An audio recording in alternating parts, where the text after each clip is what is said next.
Police এই আলেমদেরকে যারা অত্যাচার করে, নির্যাতন করে, এরা কপাল পোড়া। এরা কি পোড়া? কপাল পোড়া। বাংলাদেশের কোরআনের পাখি মরহুম মাগফুর আল্লামা দেলাওয়ার হোসেন সাঈদী 50 বছর কোরআনে তাফসীর করেছেন। সুবহানাল্লাহ বলেন। 1-2 বছর নয়, 50 বছর। কোন কারণে তাকে জেলে নেওয়া হলো? কিসের অপরাধ? অপরাধ একটাই, কোরআনের হক কথাগুলো মানুষের সামনে সাহস নিয়ে তিনি প্রচার করতেন। সাহস নিয়ে প্রচার করতেন। অপরাধ একটাই, হিংসুকরা রাজনৈতিক প্রতিহিংসার কারণে আল্লাহর ওলিকে, আল্লাহর গোলামকে তারা ধরে জেলের মধ্যে রাখলো 13 বছর। তাও তাদের আক্রোশ মিটল না। জেল থেকে বের করলো, কত সুন্দর মুস্কি হাসি দিয়ে বের হলো। কিছুক্ষণ পরেই তাকে হত্যা করা হয়েছে। আমার ভাইরা, উনি স্বাভাবিক, আমার ধারণা করে উনি স্বাভাবিক ভাবে মৃত্যুবরণ করে নাই, বরং ওনাকে হত্যা করা হয়েছে।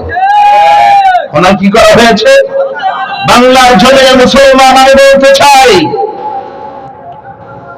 কোরআনের পাখিদেরকে যারা মারে তারাও একদিন মরবে, তারাও একদিন মরবে। যারা আলেমদেরকে সহ্য করতে জানে না, যারা আলেমদের ভালোবাসে না, যারা আলেমের বিরুদ্ধে করে, তারা মরে গেলে জানাজার নামাজ পড়া ঠিক না।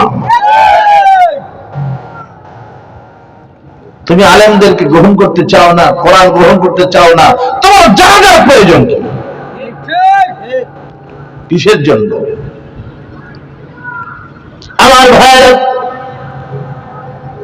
বাংলার জমিনে আরো যাদেরকে হত্যা করা হলো, ফাঁসি দেওয়া হলো, কি কারণে করা হলো, কি কারণে দেওয়া হলো? অপরাধ একটাই, ওয়ামা নাকামু মিনহুম আন ইউমিনু বিল্লাহিল আজিজিল হামিদ। একটি অপরাধ তারা আল্লাহর উপর ঈমান এনেছিল। মহাপরাক্রান্ত, মহাশক্তিধর আল্লাহর উপর ঈমান আনার কারণেই তাদেরকে নির্মম নির্যাতন সহ্য করতে হয়েছে। আর কোন অপরাধ নেই। তারা মানুষের ঘর ভাঙতে যায় নাই, তারা লুট করতে যায় নাই, সন্ত্রাসী করে নাই, ছিনতাই করে নাই, লুটতরাজ করে নাই। যারা লুটতরাজ করলো, বেড়ে ডাকাতি করলো, এরা এখন ধরা খেয়েছে। এভাবে ঠিক আমরা চাই আল্লাহ ওদেরকে যেইভাবে বিনা কারণে হত্যা করা হয়েছে, ফাঁসির কাস্টে ঝোলানো হয়েছে, যারা জনগণের টাকা আত্মসাৎ করে ব্যাংকের কোটি কোটি টাকা লুট করেছে, যারা বিদেশের ব্যাংকের সুইস ব্যাংক সহ বিদেশি ব্যাংকে টাকা জমায়েছে, এদের মধ্যে যারা গ্রেফতার হয়েছে, এদের ফাঁসির কাস্টে ঝোলানো হোক। এটা আমরা চাই, এটা আমরা চাই। আমার পক্ষে, আমার কথার পক্ষে কারা আছেন হাত তুলে আল্লাহকে জানিয়ে দেন।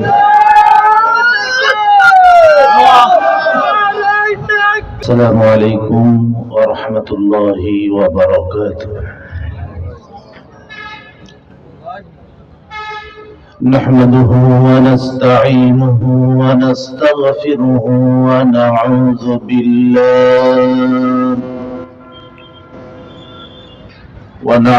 بالله من شرور أنفسنا ومن سيئات أعمالنا.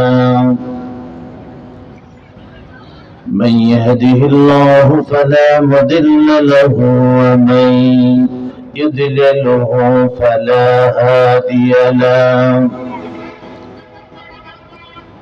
ونشهد أن لا إله إلا الله وحده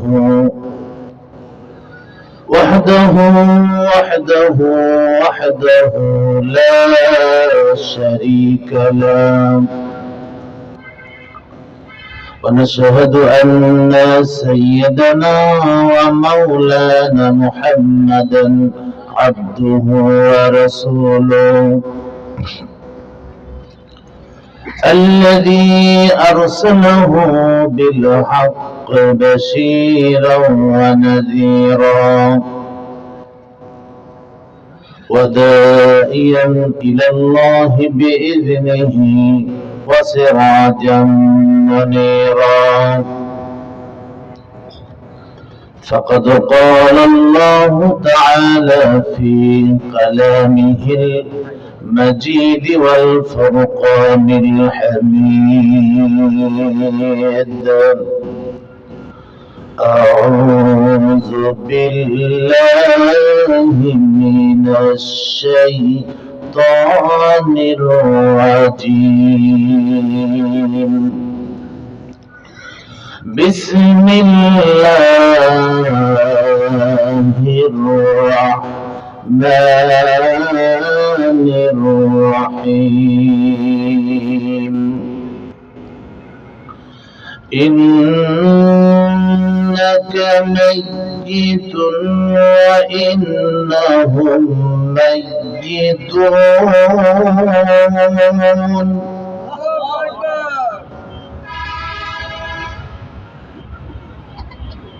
إنك ميت وإنهم ميتون.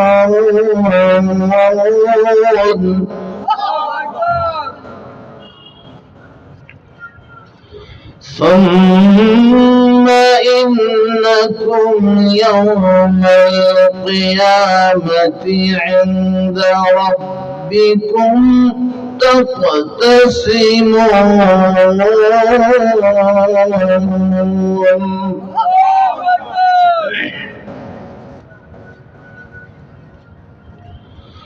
ثم إنكم يوم القيامة عند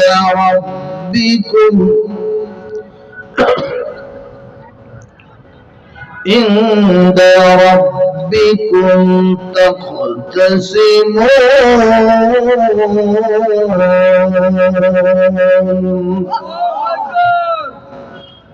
صدق الله العظيم. بسم الله الرحمن الرحيم. عن أبي هريرة رضي الله تعالى عنه قال: قال رسول الله صلى الله عليه وسلم: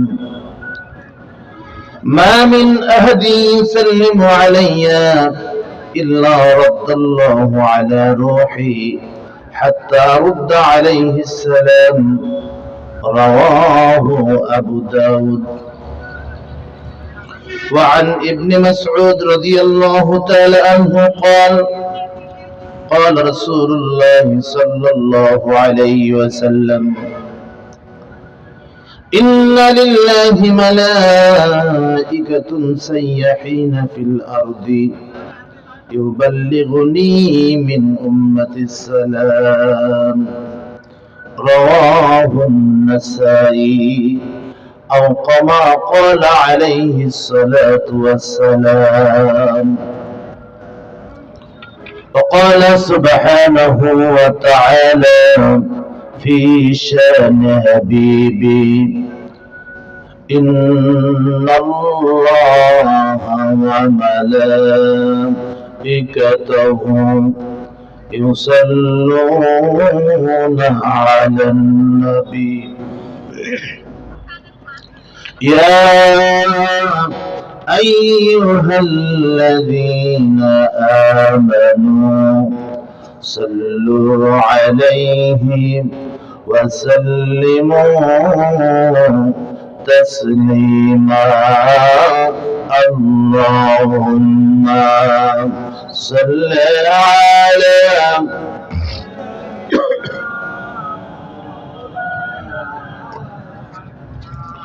وعلى آل سيدنا।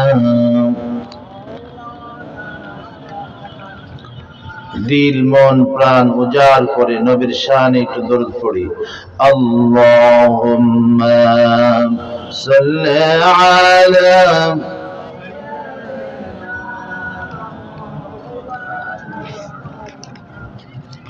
ওয়া আলা আলি সাইয়্যিদিনা।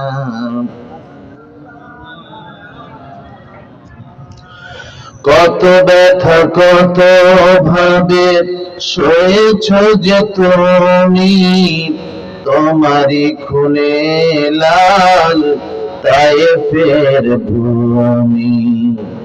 ফেরেশতা এসে চায় ধ্বংসের হুকুম, মোহাম্মদ মুহাম্মদ প্রাণেতে হজরা। হে আল্লাহ ক্ষমা করো এ তায়েফবাসী, ওরা বোঝেনি আমি যে মুহাম্মদ, হৃদয়ে মুহাম্মদ। আল্লাহুম্মা সাল্লি আলা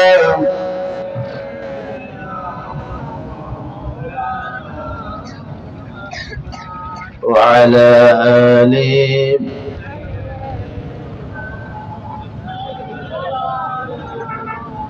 তোমারই পথে চলে কত প্রাণ ঝরে যায়, কাঁদি আমি আজ শুধু হারাবার বেদনায়।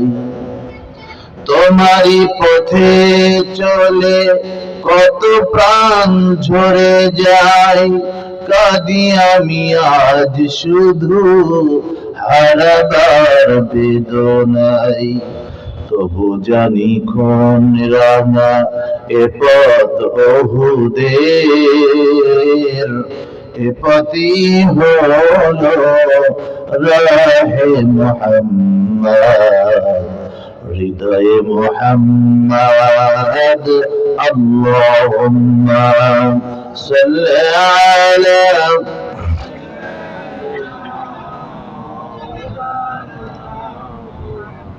وعلى آل سيدنا بلغ العلا بكماله، كشف الدجى بجماله، حسنت جميع خصاله، صلوا عليه وآله। আলহামদুলিল্লাহ, পাবনা জেলার ঈশ্বরদী থানার নওদাপাড়া পশ্চিম পাড়া যুব সমাজের উদ্যোগে আয়োজিত ষষ্ঠ বার্ষিক তাফসীরুল কোরআন মাহফিলের পরম শ্রদ্ধেয় সভাপতি জনাব মোহাম্মদ আব্দুল গনি প্রামাণিক, বিশিষ্ট সমাজসেবক, আল্লাহ পাক তাকে যেন কবুল মঞ্জুর করে নেন, আমরা পড়ি আল্লাহুম্মা আমিন। বিশেষ অতিথি, প্রধান অতিথি জনাব মোহাম্মদ শরীফুল ইসলাম শরীফ,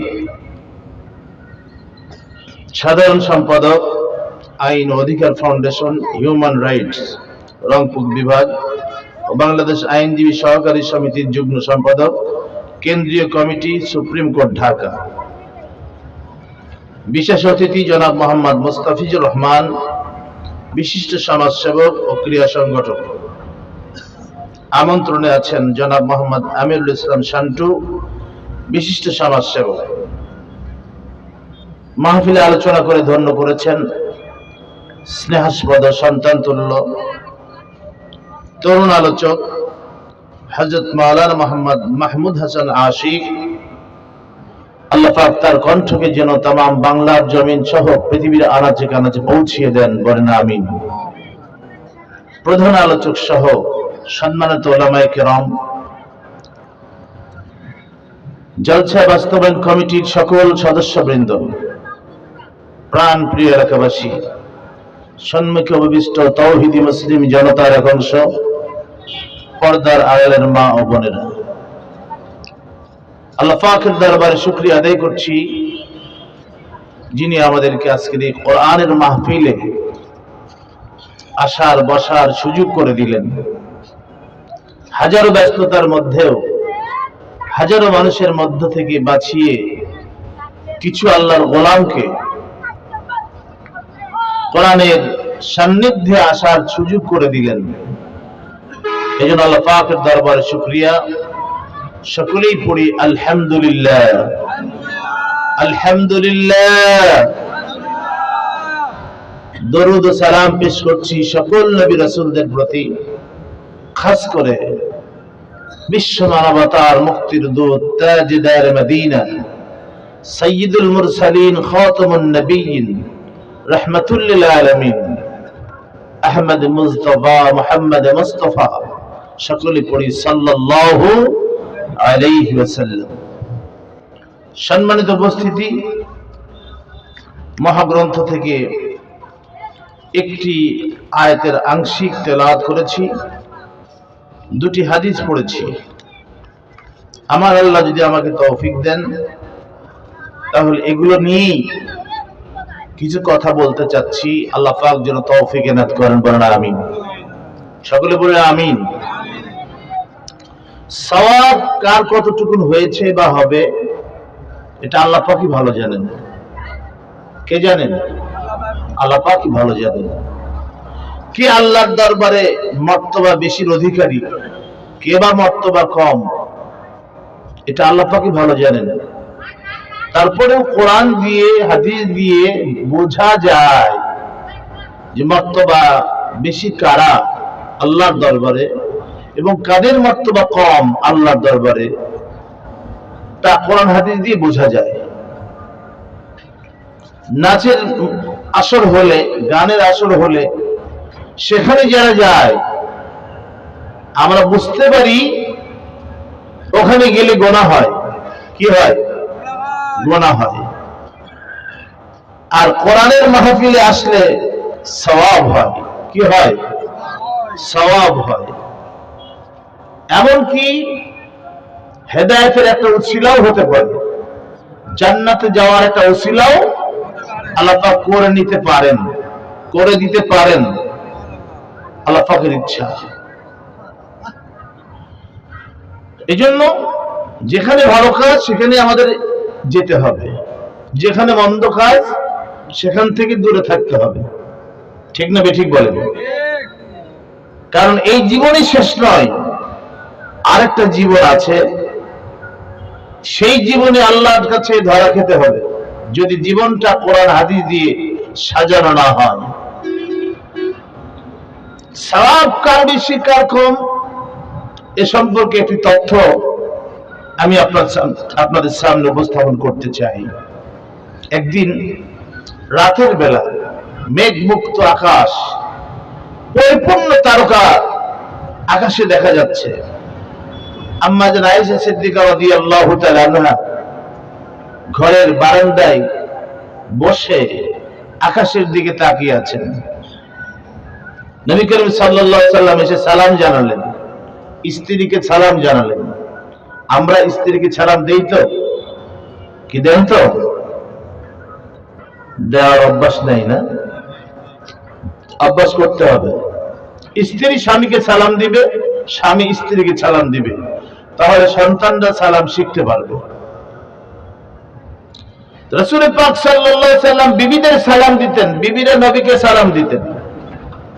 সুবহানাল্লাহ বলেন। আম্মা জানগণ রাসূল পাক সাল্লাল্লাহু আলাইহি সাল্লামকে সালাম দিতেন।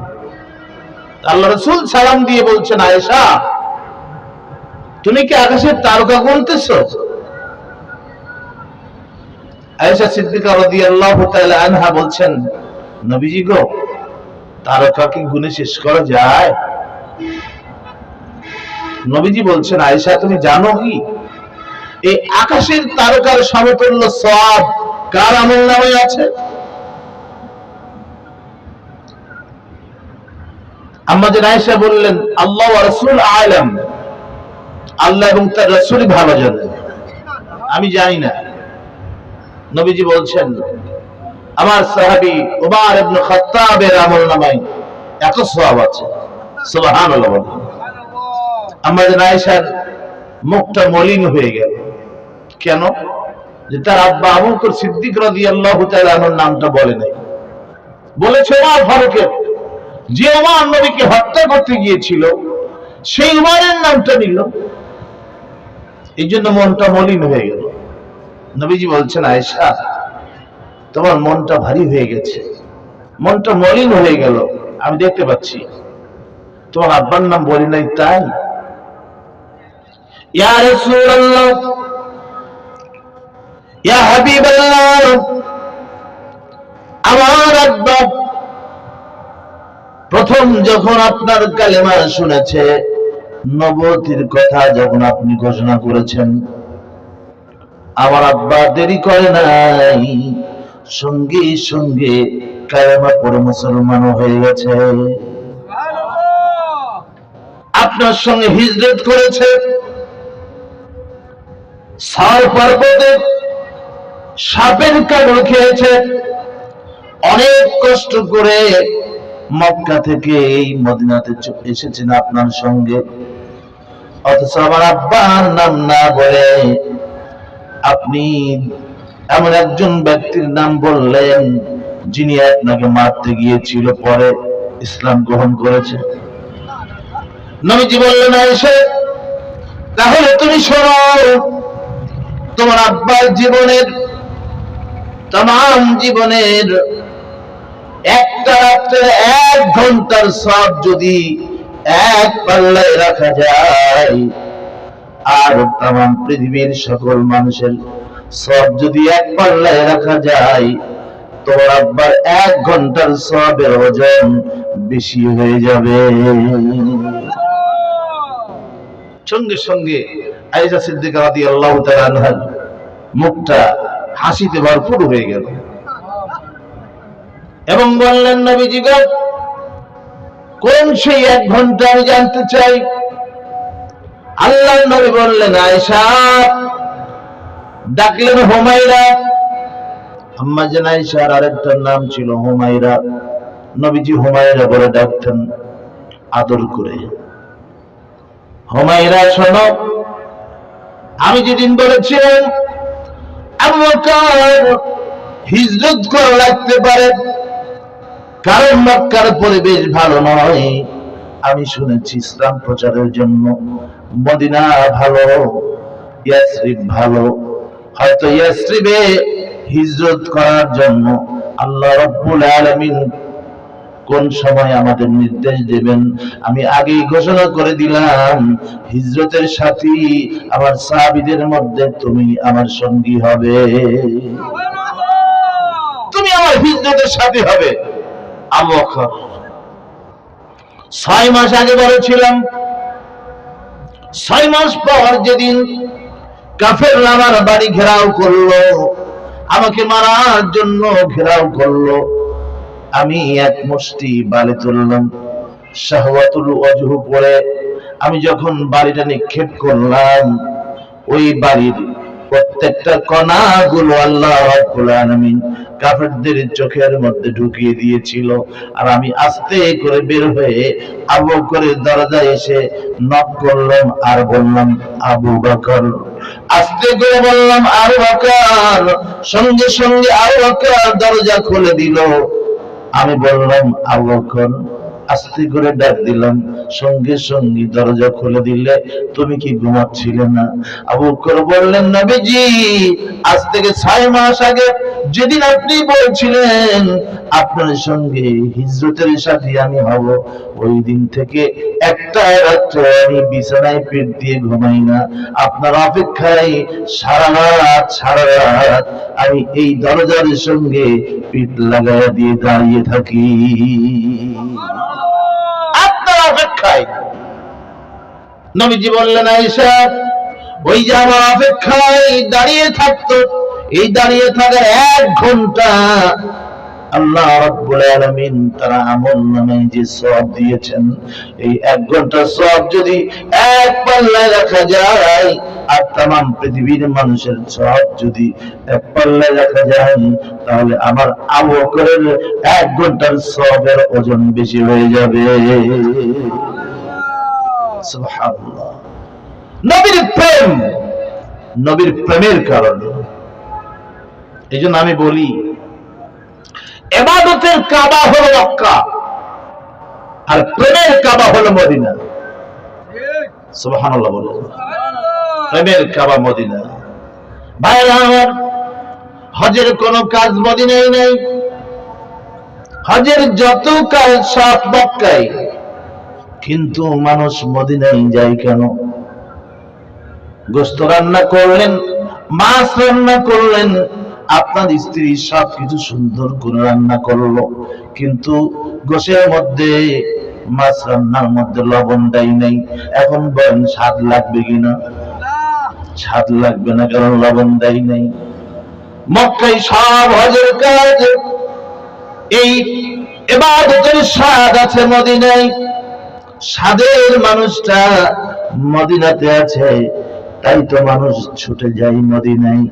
রওজা পাকের কিনারে যাইয়া সালাম দেয়, আর চোখ দিয়ে ঝরঝর করে পানি পড়ে, আর বলে নবীজি সালাম দিলাম, আমার সালামের জবাবটা অনুগ্রহ করে দিয়েন, আর কিয়ামতের দিন আমাকে শাফাআত করবেন গো নবী। আল্লাহ রাসূল বলেছেন, মা মিন আহাদিন ইউসাল্লিমু আলাইয়া ইল্লা রাদ্দাল্লাহু আলা রূহি হাত্তা আরুদ্দা আলাইহিস সালাম। কেউ যদি আমাকে সালাম দেয়,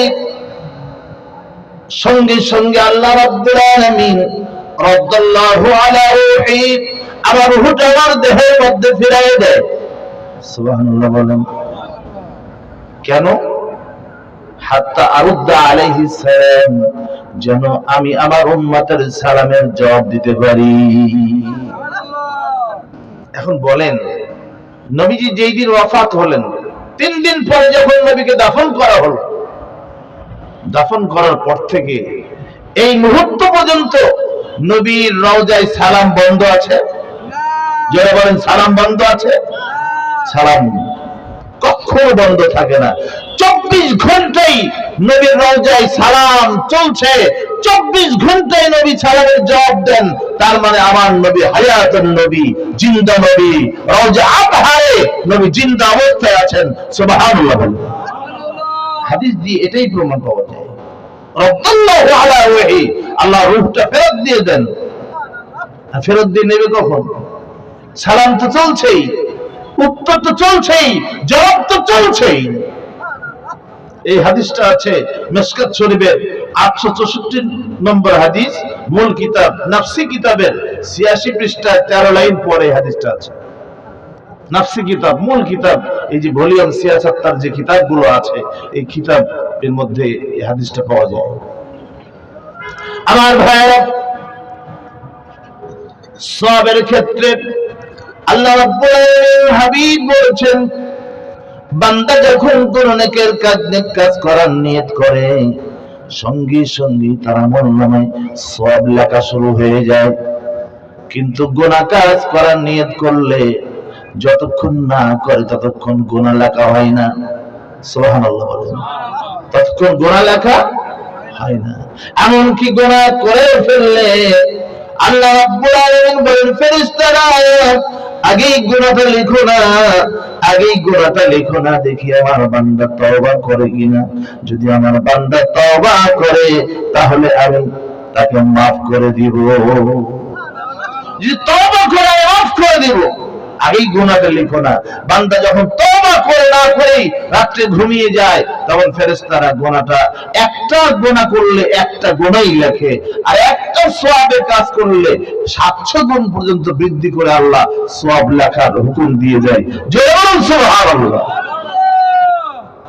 বন্ধুরা,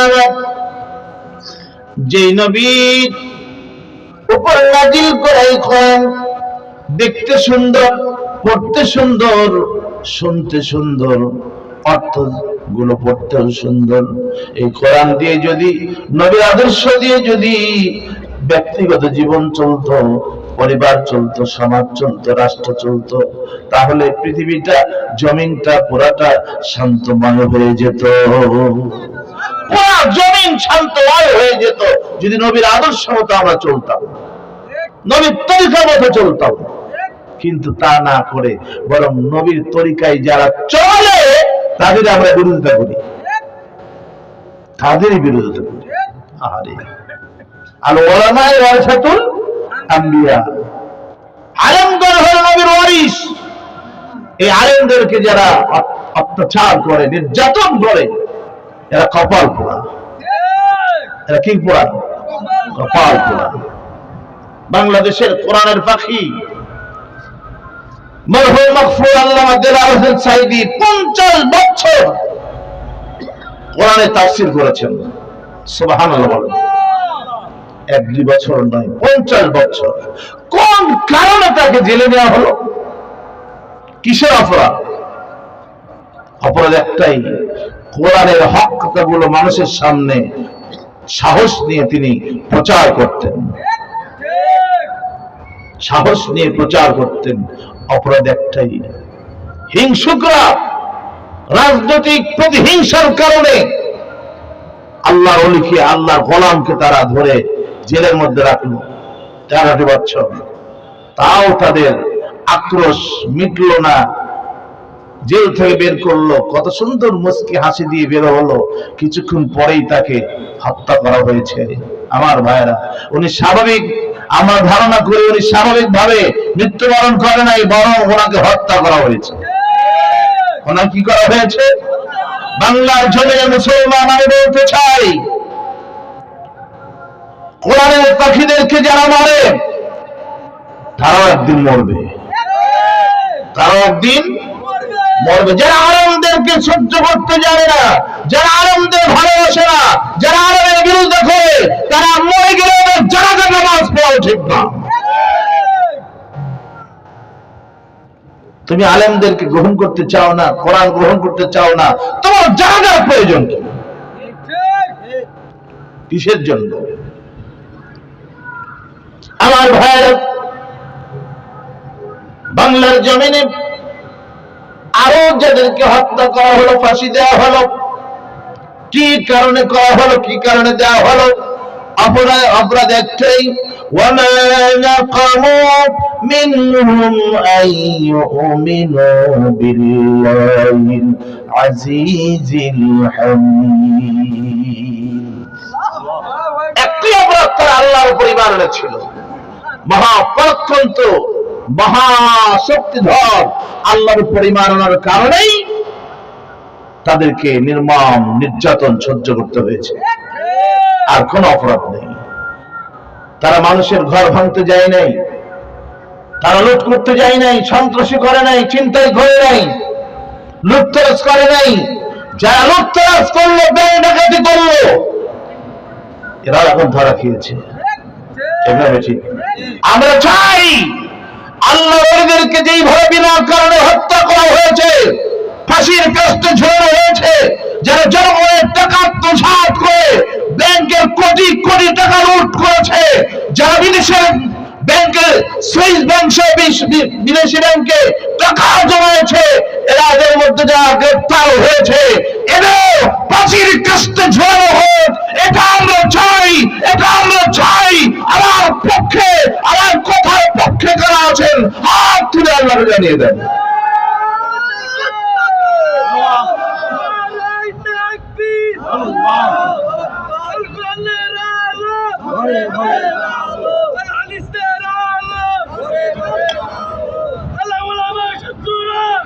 আমার ভাইয়েরা, সুতরাং হজ করলেই জান্নাতে যাওয়া যাবে এটা মনে করা বোকামি। নামাজ পড়লেই জান্নাতে যাওয়া যাবে এটা বোকামি। যদি হজ করলেই জান্নাতে যাওয়া যেত, আমার নবীর শরীর থেকে রক্ত ঝরতো না, সাহাবীদের শরীর থেকে রক্ত ঝরতো না, তাবেঈদের শরীর থেকে রক্ত ঝরতো না। কেবলমাত্র আল্লাহর দ্বীন প্রতিষ্ঠা করার জন্য তারা জীবন বিসর্জন দিয়েছে বাতিলের বিরুদ্ধে। মুসলমান আগে মারতে যায় না, মুসলমানকে কেউ মারতে আসলে মুসলমান তাকে ছাড় দেয় না। আর ছাড় দেওয়া হবে না। বাংলার জমিন, শাহজালালের জমিন, তিতুমিরের জমিন, খানজাহানের জমিন, এ জমিনে কোন নাস্তিক মুক্তদের ঠাঁই হবে না, হবে না, হবে না।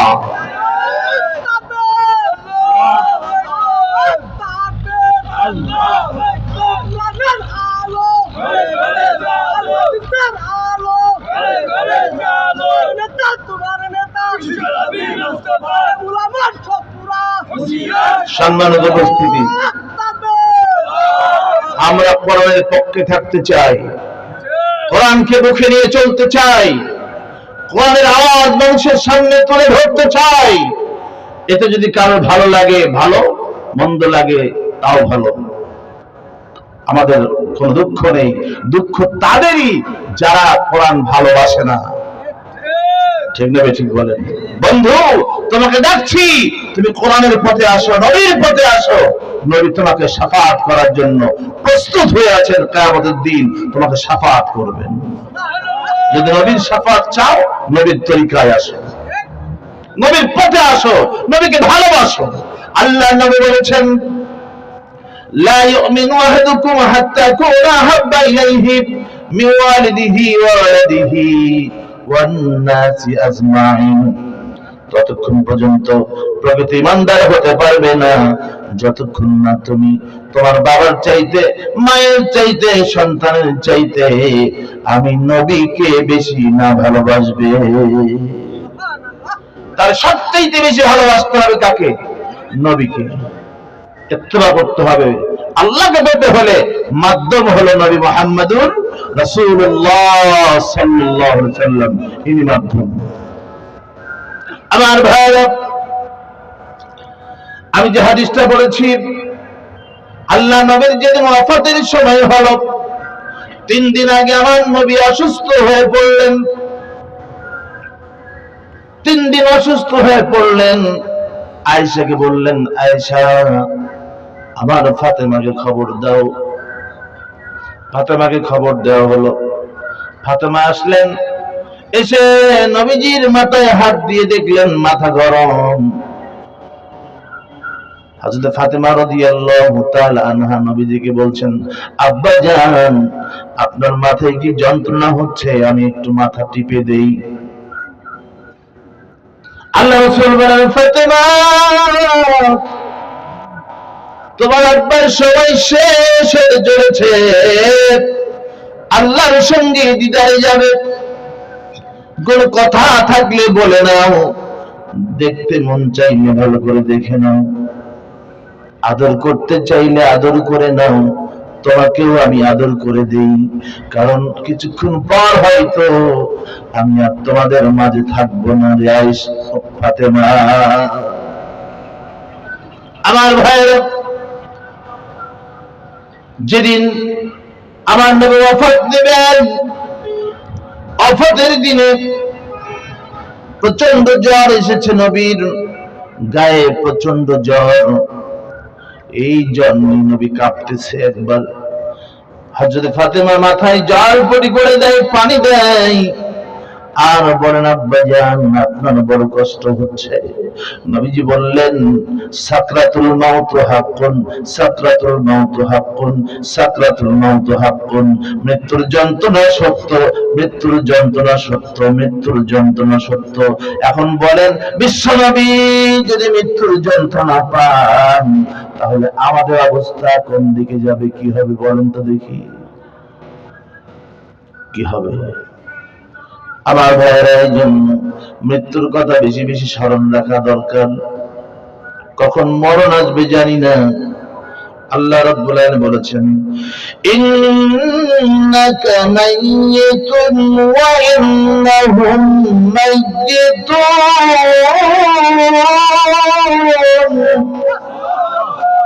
হে নবী, আপনি তো মরণশীল এবং তারাও মরণশীল।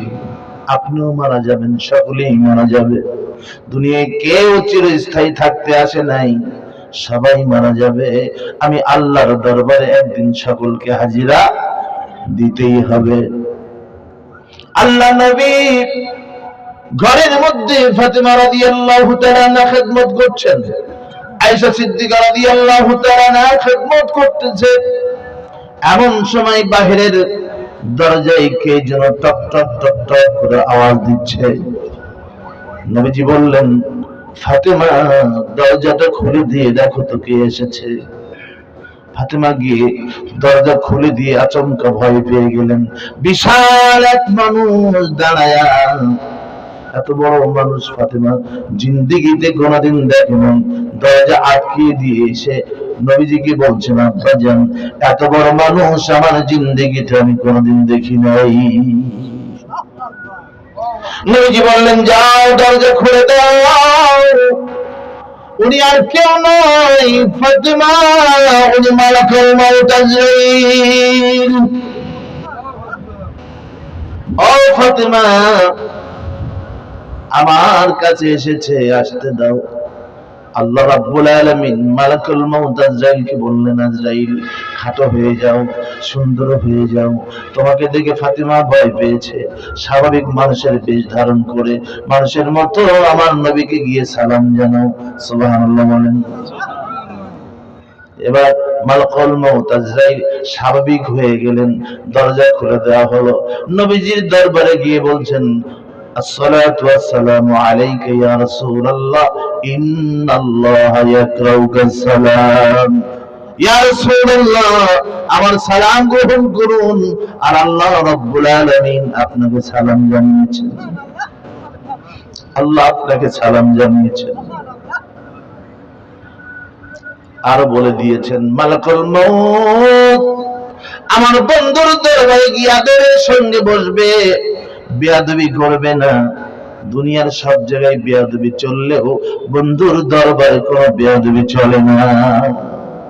নবীর শানে কোনো বেয়াদবি চলে না। নবীর সঙ্গে যারা বেয়াদবি করে এরা মানুষ নামের কলঙ্ক, এরা মানুষ নামের জানোয়া। যারা নবীর সঙ্গে বেয়াদবি করে, নবীর আদর্শের সঙ্গে বেয়াদবি করে, নবীর ওয়ারিসদের সঙ্গে যারা বেয়াদবি করে এরা মস্ত বেয়াদব।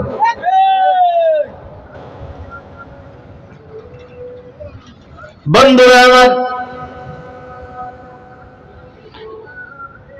মালাকুল মউত আজরাইল বললেন, ইয়া রাসূলুল্লাহ, ইয়া হাবিবাল্লাহ, আল্লাহ রাব্বুল আলামিন আমাকে বলেছেন আমার বন্ধুর কাছে গিয়ে অনুমতি চাইবে জান কবজ করার জন্য। যদি জান কবজ করার অনুমতি দেয় তাহলে জান কবজ করবে, অনুমতি না দিলে তুমি ফিরে চলে আসবে। পৃথিবীর কোন নবীর কাছে, কোন মানুষের কাছে, কোন নবীর কাছে গিয়ে মালাকুল মউত অনুমতি চাই নাই। একমাত্র আমার নবীর কাছে গিয়ে মালাকুল মউত জান কবজের অনুমতি চেয়েছে। সুবহানাল্লাহ। নবীজি, আপনি যদি অনুমতি দেন তো নবী জানটা কবজ করব, আর অনুমতি না দিলে আমি চলে যাব। নবীজি বললেন, অনুমতি দিচ্ছি, একটু সময় দাও। জিব্রাইল যতক্ষণ না আসে ততক্ষণ পর্যন্ত আমার জানটা কবজ করো না।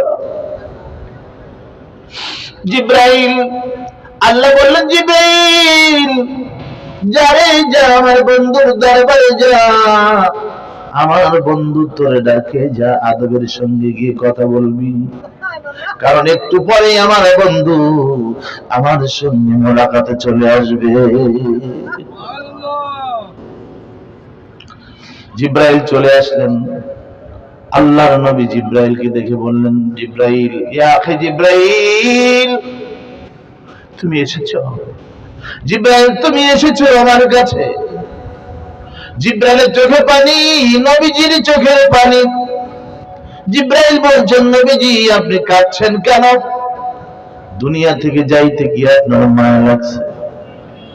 যদি মায়া লাগে জিব্রাইল চলে যাবে, আমি জিব্রাইল চলে যাব, মালাকুল মউত আজরাইল চলে যাবে, আপনার জান কবজ করব না, আমরা চলে যাই। নবীজি বললেন, না না না, মৃত্যুর জন্য আমি প্রস্তুত, মৃত্যুর জন্য ভয় আমি কাঁদছি না, আমি কাঁদতেছি আমি চলে যাওয়ার পর আমার এতিম উম্মতদের খোঁজ খবর কে নেবে? আমার এতিম উম্মতদের খোঁজ খবর কে নেবে? জিব্রাইল, আজকে আমি ছিলাম, 100 আমি থাকবো না, আমার উম্মতের হালত কেমন হবে? কে দেখবে? আমার উম্মতের খোঁজ খবর কে নেবে? এই চিন্তা করে আমি কান্দি। আল্লাহ তাআলা বলে দিলেন, জিব্রাইল আমার বন্ধুকে জানিয়ে দাও, আমার বন্ধু যেন না কান্দে।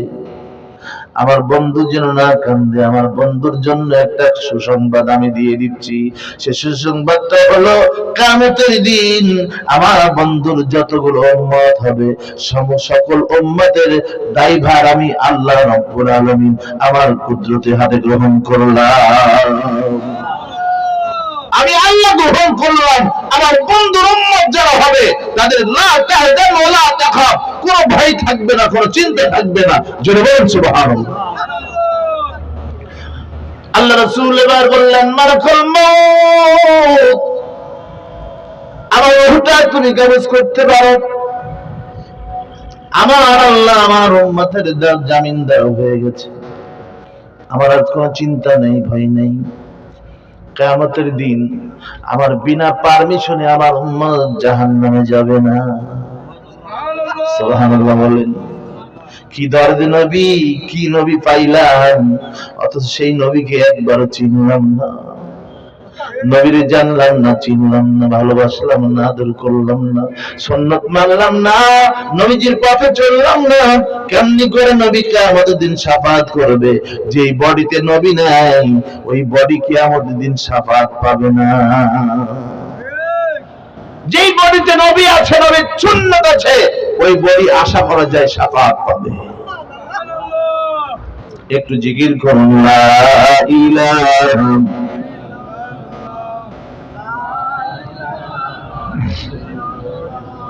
লা ইলাহা ইল্লাল্লাহ, লা ইলাহা লা ইলাহা ইল্লাল্লাহ মুহাম্মাদুর রাসূলুল্লাহ সাল্লাল্লাহু আলাইহি ওয়াসাল্লাম। আজরাইল সাদা একটা কাপড় বের করলেন, কাপড়ের টুকরোটা নবীর বুকের উপরে রেখে দিলেন।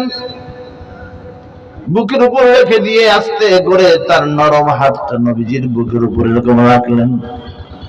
নবী বললেন আজরাইল, আমার বুকের উপরে তুমি কি চাপিয়ে দিয়েছো? মনে হচ্ছে উহুদের পাহাড়টা বুঝি আমার বুকের উপর চাপিয়ে দিয়েছো। আমার মনে হচ্ছে আমার বুকের হাড্ডিগুলো সব ভেঙে যাচ্ছে। এত যন্ত্রণা আজরাইল, মৃত্যুর যন্ত্রণা যে এত বেশি তো আমি বুঝি নাই।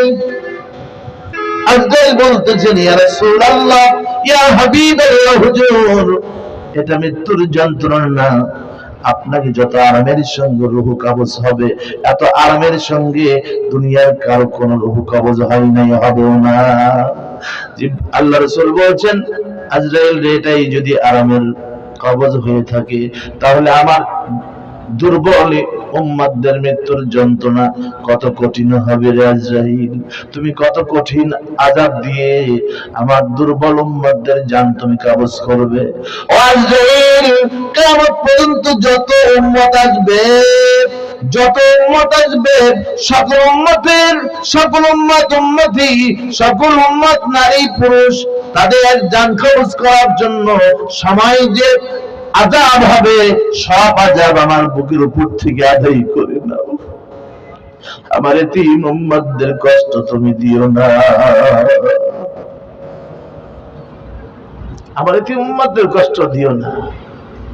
যত কষ্ট আমি সহ্য করতে পারবো, আমার উম্মত সহ্য করতে পারবে না। এত দরদি নবী, এত প্রেমের নবী, এত ভালোবাসার নবী, সেই নবীর আদর্শের, সেই নবীর বিরুদ্ধে আপনি চলেন, আপনার একটা বড় মনে এই দাগ কাটে না যে নবীর শাফাআত ছাড়া জান্নাতে পাবো না, ওই নবীর পথ ছাড়া আর কোনো পথে আমি যাব না? এই সিদ্ধান্ত কি আপনি নিতে পারেন না? আমরা কি নিতে পারি না?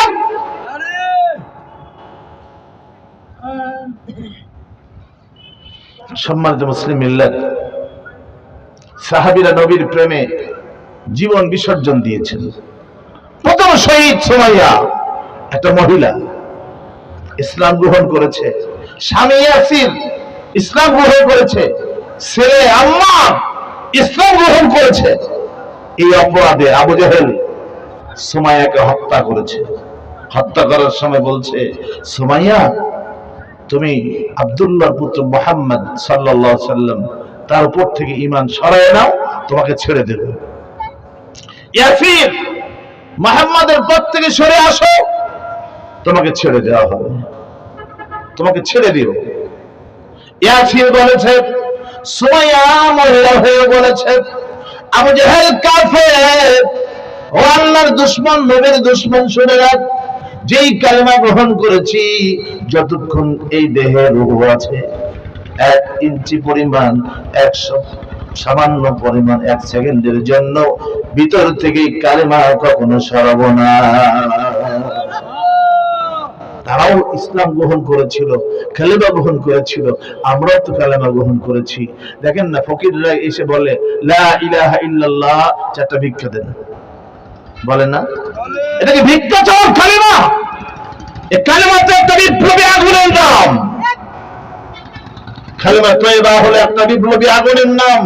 যারা বুঝেছে, কালেমা গ্রহণ করার পরে তাদের জীবনটা চেঞ্জ হয়ে গেছে। আমার ভাইরা, একই কালেমা প্রচার করে কেউ অর্থে কোটি কোটি টাকার মালিক হয়, আর ওই একই কালেমা প্রচার করার জন্য কারোর গলায় ফাঁসির রশি ওঠে।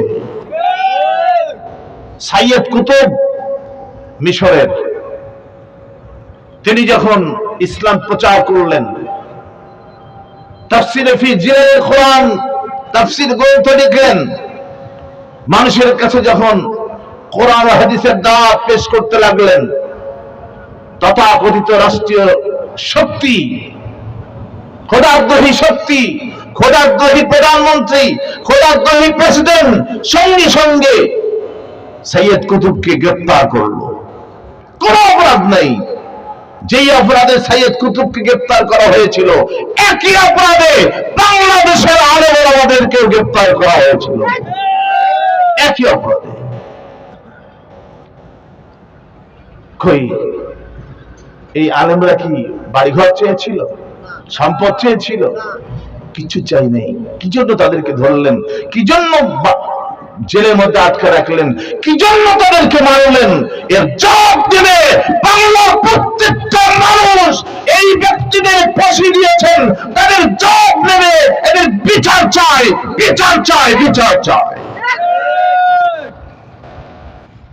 আবার চাই বাংলার জমিনের বিচার হোক, সারা বিশ্বের মানুষ দেখুক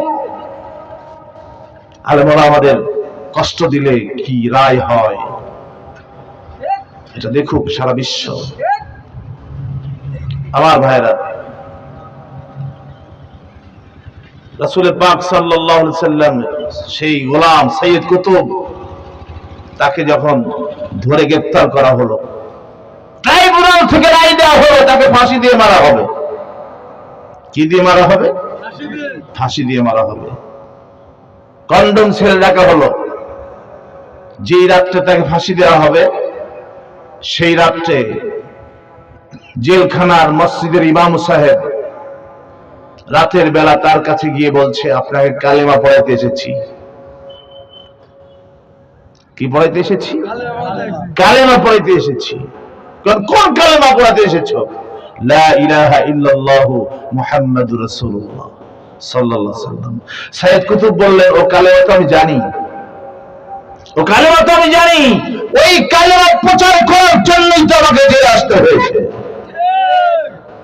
আর তুমি কালেমা আমাকে শিখাইতে আসছো? আচ্ছা, তুমি এই কালেমা এই জেলের মধ্যে আরো মানুষকে পড়াইছো? হ্যাঁ, পড়াইছি। যাদের ফাঁসি হয় তাদের আগে কালেমা পড়াই দিই আমি। তারা 2 রাকাত নামাজ পড়ে, এরপর আমি কালেমা পড়াই দিই, এরপর তাকে ফাঁসি দেওয়া হয়। আচ্ছা, এর বিনিময়ে তুমি কি পাও? এর বিনিময়ে মিশর সরকার থেকে আমি ভাতা পাই, টাকা পাই, বোনাস পাই।